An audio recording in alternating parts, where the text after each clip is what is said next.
Hey gamers, this is Thors. I was asked by some of my shard mates, my guild mates, about useful teams to build in Star Wars Galaxy of Heroes. And so this video is meant to introduce you to some ideas about how to build some stuff that you'll be glad you built and that you can use along the way. So if you're a beginning player and you're saying, hey, what can I farm first? There are a lot of different paths you can take, and this is just one of many different things you can farm. Some of them you just want to farm because it's useful to do these things. You have to start off probably with a Phoenix squad, and everybody should have a Phoenix squad somewhere along the line. I wouldn't gear it up too far, maybe gear 9, gear 10 at the most. But with that Phoenix squad, you should be able to unlock Emperor Palpatine and Admiral Thrawn, and they become essential Empire characters.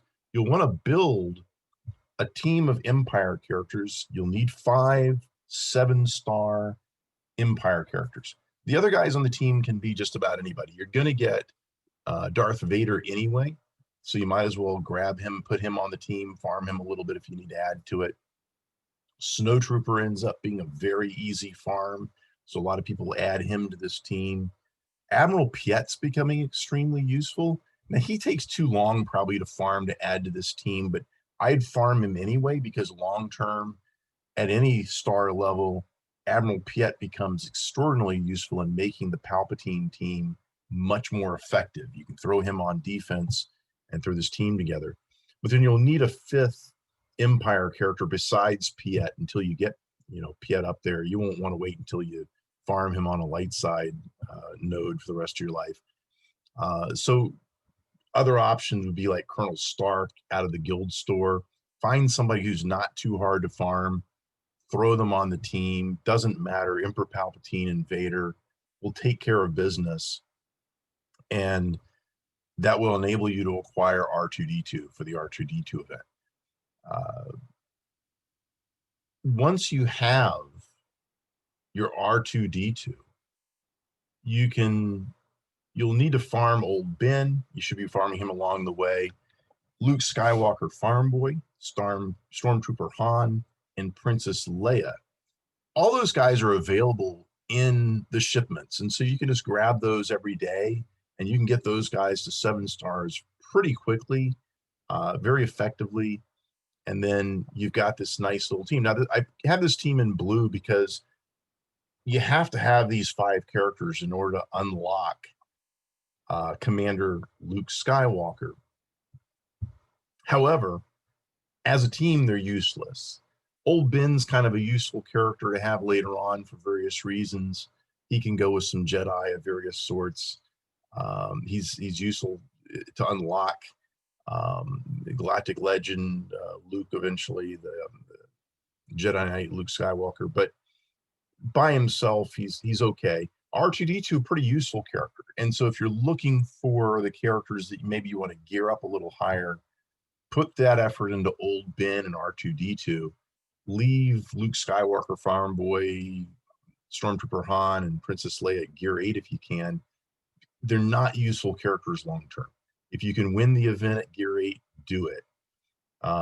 Put more effort into old Ben and R2-D2 if you can, and just don't worry about the other guys. That will unlock Commander Luke Skywalker for you.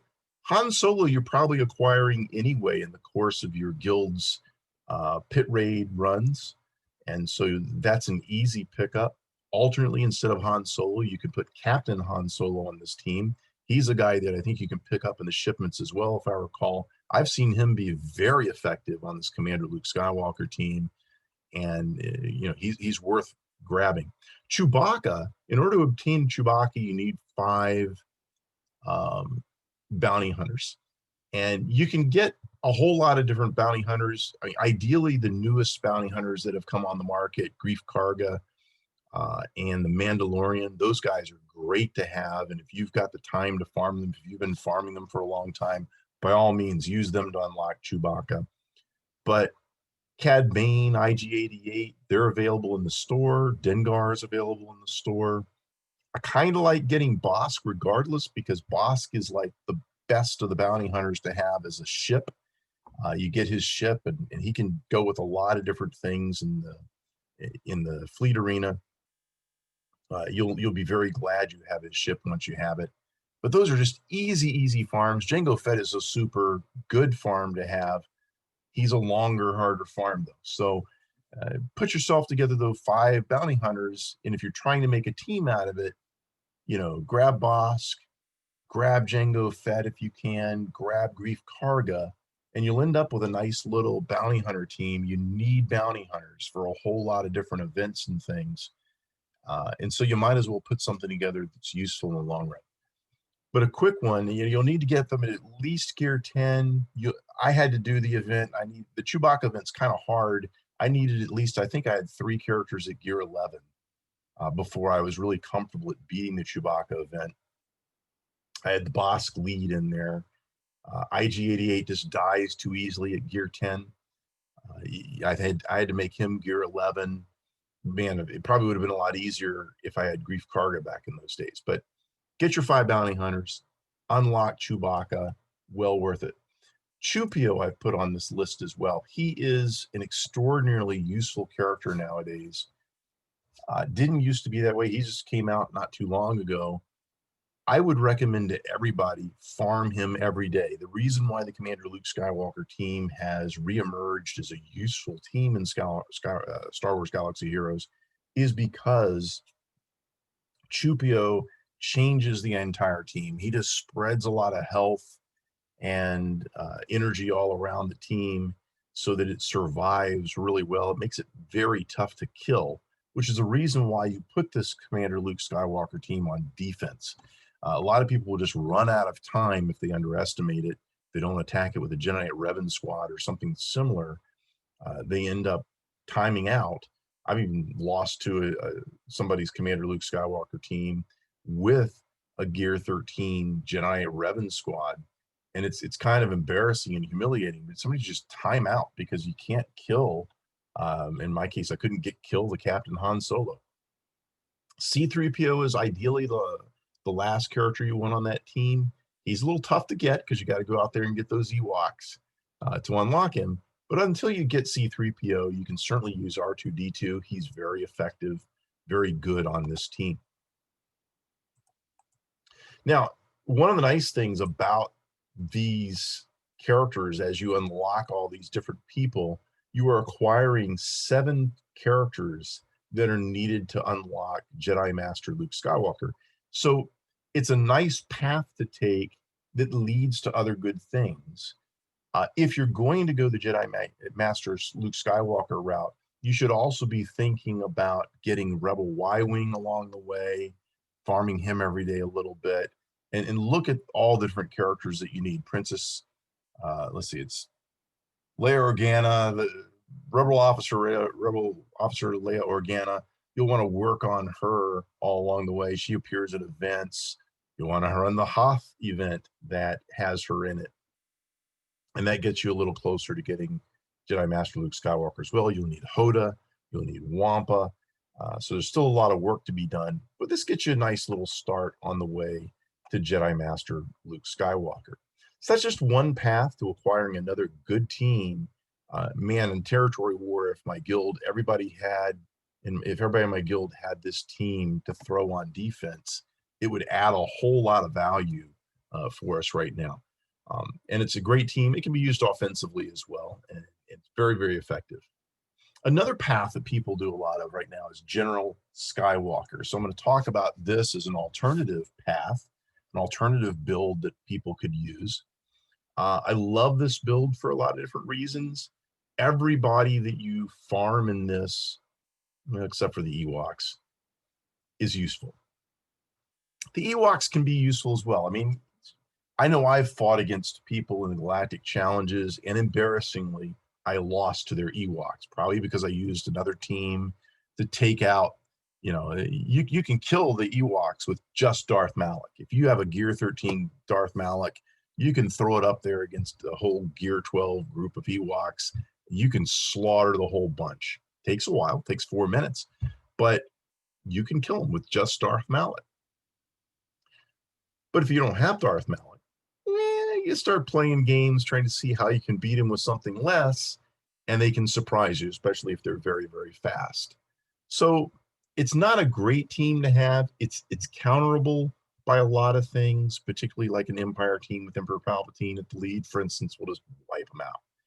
But you know, you need them. They get you C3PO.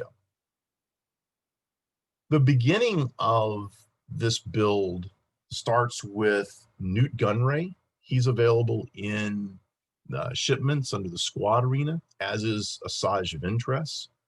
And those are both great characters to get. Sunfac you can get in the guild store or the fleet store, fleet shipments. And then you can get Poggle out of the Galactic War shards, or you can get Count Dooku on the squad.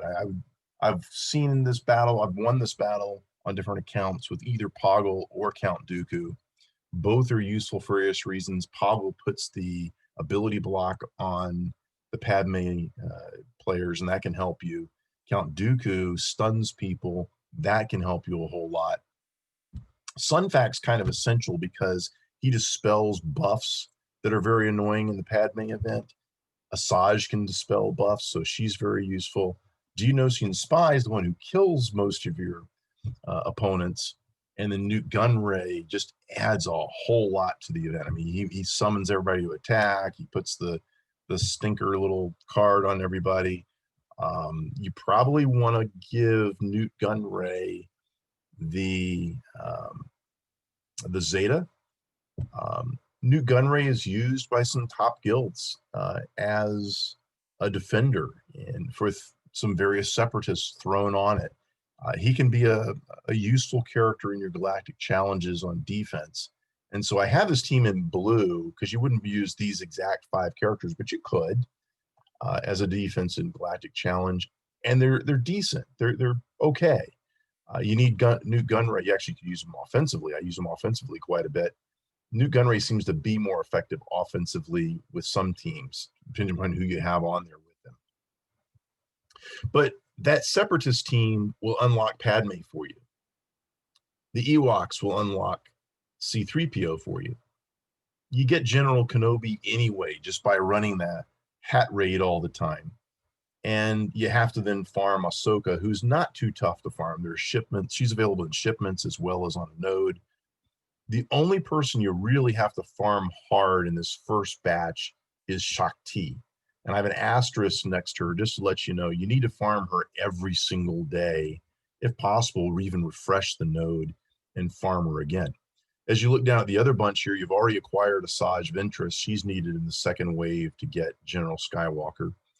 B1, I have an asterisk next to her because you're going to need to farm that stupid B1 shard every single day, maybe twice a day, in order to get this thing unlocked in a timely way. B2 is a little bit easier to farm because you got him available in the various shipments. Same thing with Magna Guard, but you probably want to farm them every day as well, at least once a day to start unlocking them. Droideka, another really good tune. Long farm. So farm it hard, farm it early, farm it all along the way. And Droideka, you need to get to Gear 13 for the General Skywalker event. It's a tough event. Droideka needs to be Gear 13. B1 should probably be Gear 13. I had Asajj at Gear 13. I got away with IG 100 and B2 being Gear 12, and it went okay. Took me a couple tries, not too tough. I've seen people took hundreds of tries at Gear 12 and unlock General Skywalker, but I wouldn't want to recommend that to you. Droideka is really the hero of that particular battle. B1 also very, very useful. The General Skywalker team ends up being extraordinarily useful, very, very effective. It's right now, I think, the second tier team in the game behind the Galactic Legends. You have the Galactic Legends that rule the squad arena right now. General Skywalker rules some of the newer squad arenas. So if you get him kind of early in your squad arena, you can go quite high. But you'll need to gear up all these guys, and they eat up a ton of Zetas. So save all your Zetas for these various shards here. And the nice thing is you'll have a great General Skywalker team at the end of this, but you'll also have a great General Grievous team because you've already recruited all the people you need on General Grievous's team, except for General Grievous. You'll need to go out and get him. But with that, you're just ready to go with a General Grievous squad. Same thing with Padme. Oops.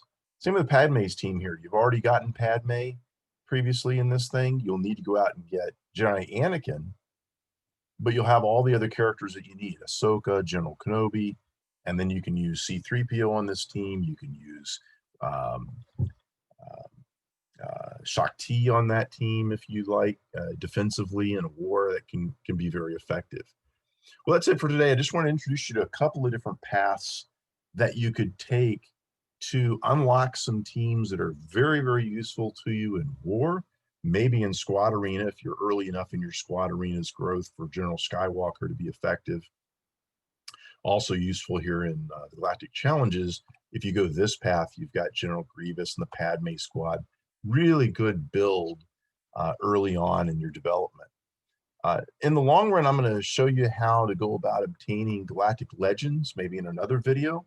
But this is a couple of ideas here to start with, different paths that you can take to unlock some useful characters. One of them's a little faster with Commander Luke Skywalker. General Skywalker takes a little bit more time, but very, very useful tunes and teams that you end up with that can be extraordinarily effective in your gaming. Thanks for joining. I'll talk to you later.